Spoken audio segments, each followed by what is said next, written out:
তো আমি। আর এই হতচ্ছাড়া, তুই এতক্ষণ কোথায় ছিলি? আর আজ হোটেল একেবারে ফাঁকা কেন? সব খদ্দের কোথায়? আগে কর্তা বাবু, আমি সেটা জানার জন্যই তো গিয়েছিলাম। তা কি জানার জন্য গিয়ে কি জেনে এসেছিস সেটা খুলে বলতো। কর্তা বাবু, ওই রতন তার হোটেলে হাঁসের মাংস বিক্রি করছে, আর সেই মাংসের ঘ্রাণে গ্রামের সবাই তার হোটেলে খেতে যাচ্ছে। বলিস কি রে? কেন? ওই রতনে এত সুন্দর করে হাঁসের মাংস রান্না শিখলো কোথা থেকে? কর্তা বাবু, খবর নিয়ে জানলাম এক বুড়িমা তাকে ওই জাদুর মশলা দিয়েছে, আর সেই মশলা দিয়ে রান্না করলেই অনেক ঘ্রাণ বের হয়। বলিস কি রে? কেন? তাহলে তো ওই মশলা আমাকে চুরি করতেই হবে। চল কেন, চল, শুভ কাজে দেরি করতে নেই। এখন ওই রতনের বাড়িতে চল।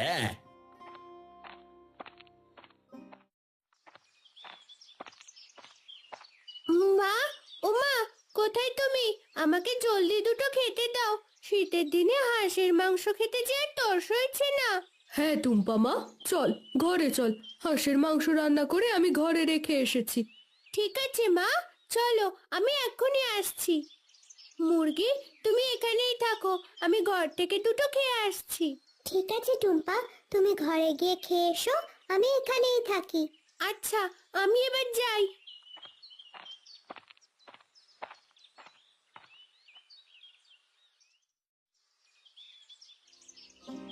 যাক বাবা, অবশেষে আমার হোটেলে আবার মানুষেরা খেতে এসেছে। এবার আর আমাকে না খেয়ে মরতে হবে না। ভাগ্যিস ওই বুড়িমা ছিল, নয়তো ওই জাদুর মশলা আমি কখনোই পেতাম না।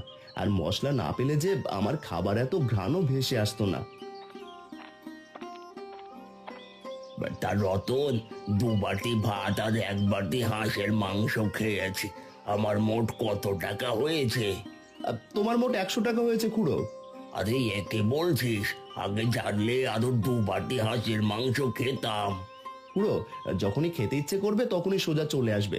আমার হোটেল থেকে এখন থেকে একেবারে সস্তায় খাবার খেতে পারবে।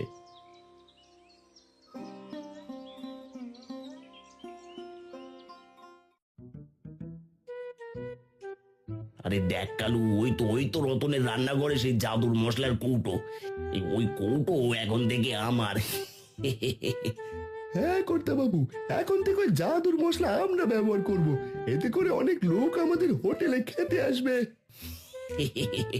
ওরে হতচ্ছাড়া, এত দেরি করছিস কেন? জানিস না শুভ কাজে দেরি করতে নেই। যা যা যা যা, জলদি করে জাদুর মশলাটা চুরি করে নিয়ে আয় তো। হ্যাঁ কর্তা বাবু, আমি এখনই যাবো আর মশলা চুরি করে এখনই চলে আসবো। আরে হে কি, এটা তো চোর! এরা নিশ্চয়ই টুম্পাদের জাদুর মশলা চুরি করতে এসেছে। না না, এদেরকে উপযুক্ত শাস্তি দিতে হবে, নইলে এরা টুম্পার আরো অনেক ক্ষতি করবে। কিন্তু সেটা আমি একদমই হতে দেব না। যে করেই হোক এদেরকে শাস্তি দিতেই হবে। ওরে বাবা রে, ওরে মানে, এটা আবার কে রে? ও কর্তা বাবু, আমাকে ছেড়ে দিতে বলেন, আমি আপনার সাথে নেই, আমাকে ছেড়ে দিন। ওরে হতচ্ছাড়া, আমাকে ছাড়া, আমি মরে গেলাম রে। ওরে বাবা রে, ওরে মানে, কে কোথায় আছো? আমাকে বাঁচাও। ওরে বাবা গো, ওরে মা গো, মরে গেলাম গো। পরের জিনিস চুরি করার মজা কেমন সেটা তোরা এখন হাড়ে হাড়ে টের পাবি।